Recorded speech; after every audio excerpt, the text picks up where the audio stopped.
All right. It's your boy Michael Chaos with another video. The Arrow Podcast. Like, subscribe, hit the notification bell, all that good stuff. Help me help you. Y'all know what today's about, man. Y'all know what this video's about. It's the draft, which I loved. Did you guys love it? I did. Let's jump in.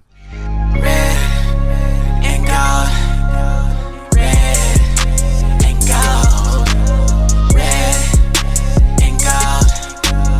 Red and gold. And we running out of time. One five, catch me in the end zone. All right. Michael Chaos, the Arrow Podcast, coming at you. You know what it is. Help me help you. Like, subscribe, notification bell, all that good stuff. Now, let's jump right into it, man. This, obviously, today is about the draft that we just did. Sorry, I'm a little late. This is kind of my style, man. I like to let it serenade, let you guys get your minds right, then kind of jump back into it. That's kind of my style, man. I'm not too big on the mock draft stuff, like, oh, this is going to, because that, I'm sorry, bro. I mean, it's not necessarily fun to me. Sorry if if you guys love it. And it's always wrong. It's always wrong. Like, to me it's pointless because it's like we never. I think this guy was this guy was like in one person's. I don't know who it was, but yeah, it's always wrong. So I don't really spend too much time doing that. I like to do it after, do my research, kind of get familiar with a few people here and there, and then kind of just do my research after we've picked. Because in Veach and Andy Reid we trust. That's right. So anyways, let's jump right into it, man. Our first pick was Felix. Give me a second. Pick 31. Hope I don't bomb this. Felix Anudike-Uzomah. Sorry, I'm calling him Big Ooze. Yeah, that's my name, and I stamp it right here. So if anybody uses it, y'all know where y'all heard it. Big Ooze. No, I'm just playing. No, that's a cool name. But anyways, he's a pretty typical defensive end that Spags usually goes for. Bigger guy, 6'4", 6'5", something like that. 250 something plus pounds. Kind of our style of defensive ends. High run grade. He had a high run stop grade. So he's good against the run. He kind of reminds he's fast. He's bendy. He has good hand movement. He also has a few tricks in his arsenal. A lot of defensive ends, they have a few moves, and that's that. He has more than a few moves, which stood out to me. I had 8.5 sacks on the season, I believe, previously. So that's pretty solid. I think, by the way, when he got the phone call from Veach, I believe, or Clark Hunt, one of the two was first, he did say that he was going to be our best pass rusher. That stood out to me while he was teared up. So it wasn't a cocky thing to me. It was, he's going to come in and work. That's how I took that. So I'm looking forward to seeing this guy. I don't think he'll start right off the jump. He'll probably, he'll be a rotational because, we got Charles Omenihu and George Karlaftis. By the way, George Karlaftis has been training. If y'all go and look up what he's been doing, he's been trying to turn up. So I'm interested. I can't wait to see George Karlaftis. I think he's going to take another step up. But Felix, Big Uzomah, he's going to be the business. That was a very solid pick in my eyes. Very excited about that one. Let's go ahead and move on to Rashee Rice. I bombed that. Rashee Rice. Pick 55? Yeah, pick 55, sorry. Round 2, pick 55. We moved up to get him. Can't remember the details who we moved. I think it was the Lions or the Eagles. Something weird. Something. Well, anyways, Rashee Rice. Solid receiver, kind of a bigger guy too. He's about 200 pounds, 6 foot. Some people got him listed as 6'1". Now that one's interesting. He's a little, he ain't slow, but he runs a 4.5. Typically we usually go with speedy receivers, but the dude is a ball hawk, bro. He He has a 41-inch vert. That's more than most basketball players, bro. I don't know if y'all know how high this dude can jump. That's more than most basketball players. For real. Like, LeBron James doesn't have a 41-inch vert. Okay?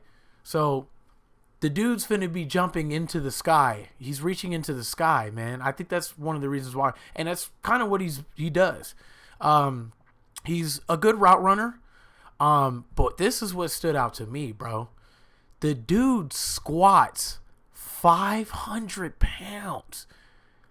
Now, I know, did y'all see that video where they had Jalen Hurts on there and they had him squatting 600 pounds? Now, you guys are like, oh, well, no, what is that? Squatting. Well, not only is this vert 41 inches, which is ridiculous. Someone that squats 500 pounds, bro, he runs low gravity. He's dragging people, bro. He not only that, his legs are strong. He's probably not gonna have no issues. Pray to God, he's probably not gonna have no injury. Like it's a lot that goes into that. He has a very strong lower body. You know what I'm saying? His upper, he's strong. Period. But when you are squatting 500 pounds, bro, you're running through people. It's gonna be hard to tackle you. Those arm tackles ain't gonna work on him. We might even, give him a few of them jet sweeps because I seen him do it a few times in college. So I really like the pick. He's 4'5". Usually I kind of like receivers 4'4", and then again, who am I? I ain't Brett Veach and I ain't Andy Reid. So, I will say he plays faster than what he ran. It was a low 4'5". So it was like a 4'5'1". So that's low. So he plays fast though. I will say he looks faster than a 4'5". Watching his film, I was kind of confused. Like what? He runs a 4'5".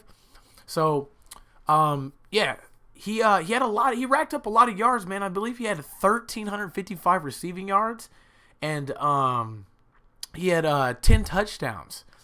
So to me, that's a big deal. That's a real good stat line for a receiver coming out of the draft. That's usually a first round receiver. That's first round receiving stat lines coming out of the draft. And we got him in the second. So, love that pick. And so next up we got, I believe it was the 92 pick, which we moved up as well. Now this one, I gotta tell y'all, I don't understand, I don't understand why we didn't get DeJuan Jones.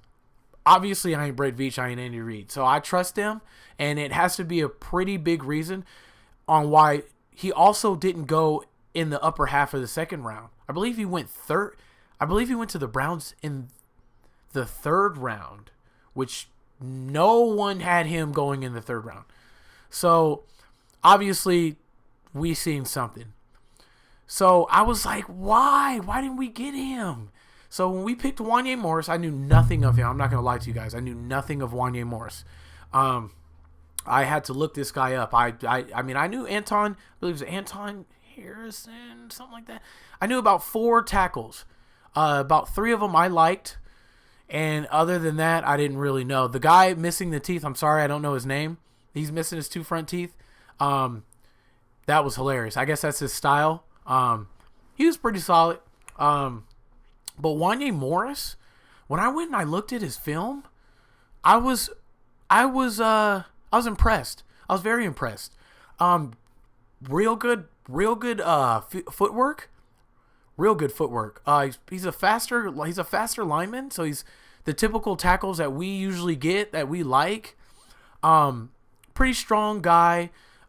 He very lengthy. He's very lengthy. I believe he has a 84 inch was it 86 or 84 inch arms, bro. He's lengthy. Real good hand movement, real good with his hands.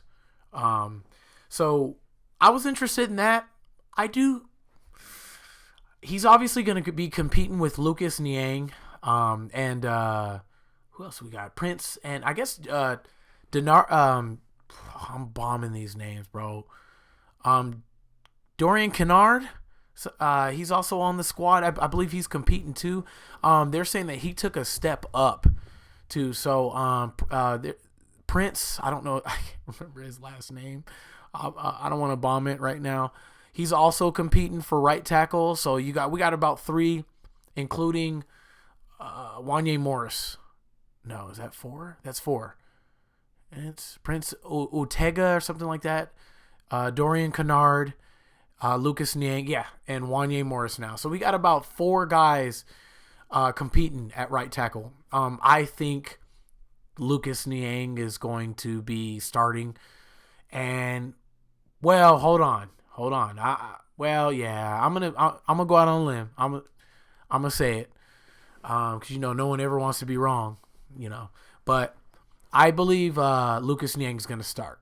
That's what I think. I think Wanya Morris will come along as the season goes. So I'm interested in that. I'm gonna be honest with you guys. I can't say I was ecstatic or excited about that pick. We'll see. Like I said, I trust Veach and I trust Andy Reid. Andy Reid was a lineman himself. One of the best lineman draft. Well, I can't say drafter, but he's very good at picking offensive linemen. Obviously, we built our offensive line in 1 year. By the way, I will say this too that stands out about Wanya Morris to me. He played with Trey Smith, apparently, right next to him for about 2 years. So that's huge. If you know about offensive linemen, it's chemistry is a huge thing. About offensive linemen, that's a step up to me than anybody else, because Lucas Niang didn't really play too much with these guys, with Creed and Trey and Lord have mercy, I'm forgetting everybody's name. With pretty much all our guards, he didn't have much. I think he got injured. He got injured halfway through the season. He didn't even really play that much. Lucas Niang, by the way, he didn't even play that much as it is. He was kind of in and out because we were kind of, I guess, I wouldn't say trying him out, but he had a few issues here and there, and then he got injured. So he didn't play with our offensive line previously. So the fact that Wanya Morris has a lot of history and chemistry with Trey Smith means a lot, because obviously he's going to be playing on that right side. Obviously, there's no way he's going to the left, obviously, because the left is going to be Taylor, so all day. So Jawan Taylor is definitely going to be on the left. I think that's a fact, set in stone. There's no doubt about that. So I didn't want to cover too many guys. I didn't want to make this 1,000 minutes. So I just wanted to give you guys our first 3 picks. I will give you the rest in the next video. Like I said, I didn't want this to drag on. So my overall grade, I would say I'm gonna give us as a fan, I give us an A+. Yeah, nah, I'm gonna give us about B+, bro. I'm gonna give us a B+. I think, once again, like we did last year, I think we got a bunch of under the radar picks that are gonna take us right back to the Super Bowl, bro. Just like we did when everyone, I think, graded us a B-, C+, it's a C or something like that. So no, I think we got a B+. I think we actually got graded pretty well on the previous year, but no one's seen us doing what we did. That's for sure. So I think we're going back. I think these picks are going to help us a lot. Definitely Felix. I also think Rashee Rice is going to, I think he's going to be that guy, bro. I think he's going to be that guy. I think he's going to shock a few people. So we'll see, man. Tune in. I will get at you guys on the next one, and I will get the rest of the draft picks on the next one as well. Also cover a few of the UDFAs. Did I say that right? UDAF, undrafted free. Yeah, UDFAs, undrafted free agents. We signed a bunch of them as well, so I'll get to them all on the next video. Once again, Michael Chaos, the Arrow Podcast. You guys have a good day, man. Always. We running out of time. 1-5, catch me in the end.